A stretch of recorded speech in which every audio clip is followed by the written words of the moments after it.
இரண்டாவது வாரத்தில் உள்துறை அமைச்சர் அமித்ஷா தமிழ்நாடு வரவிருக்கிறார் என்ற செய்தி கிடைத்திருக்கிறது. அதனை முக்கிய செய்தியாக பார்க்கிறோம். தமிழ்நாட்டில் மதுரைக்கு அவர் வர இருக்கிறார் என்ற தகவலும் வெளியாக இருக்கிறது. இது தொடர்பான கூடுதல் விவரங்களை நம்முடைய செய்தியாளர் சுசித்ராவிடம் கேட்கலாம். சுசித்ரா, இது தொடர்பான கூடுதல் விவரங்களை நம்முடைய செய்தியாளர் வெற்றியிடம் கேட்கலாம். வெற்றி, மதுரைக்கு அமித்ஷா வருவதற்கான காரணம் என்ன?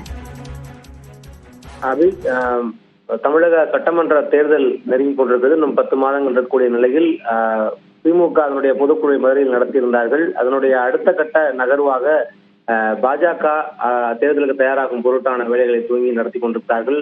அதனுடைய ஒரு முக்கிய நகர்வாகவே மத்திய உள்துறை அமைச்சர் அமித்ஷாவினுடைய இந்த வருகை எதிர்பார்க்கப்படுகிறது. ஜூன் 2வது வாரத்தில், மிக குறிப்பாக வரக்கூடிய ஜூன் 8ஆம் தேதி அன்று அவர் வருவதாக இங்கு மதுரையினுடைய கள நிலவரம் வெளியாயிருக்குது. அரசியல் பாஜக தெரிவித்திருக்கிறார்கள்.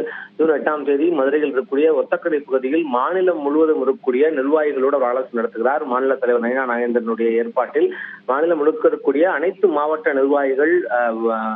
நிர்வாகிகள் அமைப்பாளர்கள் எல்லாம் பங்கேற்கிறார்கள். எனவே இந்த கூட்டம் ஒரு சட்டமன்ற தேர்தலுக்கு தயாராவதற்கான ஒரு முக்கியமான ஒரு கூட்டமாக பார்க்கப்படுகிறது. இந்த கூட்டத்தில் கூட்டணியினரை எதிர்கொள்வது, கூட்டணியினரை எப்படி கொண்டு வருவது, எதிர்கட்சியினை எப்படி எதிர்கொள்வது, வியூகங்கள், பிரச்சார வியூகங்கள், எவ்வாறெல்லாம் தொகுதி பங்குகள் உள்ளிட்ட பல்வேறு விவகாரங்கள் விவாதிக்கப்படுவதற்கான வாய்ப்புகள் இருக்கிறது.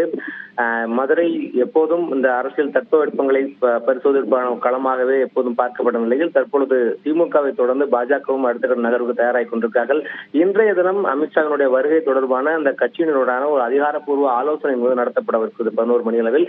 அதற்கு பின்னராக அவருடைய உறுதியான அவருடைய பயண திட்டம் என்ன என்பது தொடர்பான தகவல்களும் வெளியாகும். அபிநயா, வெற்றி, அமித்ஷாவினுடைய வருகை குறித்த விரிவான விவரங்களுக்கு நன்றி.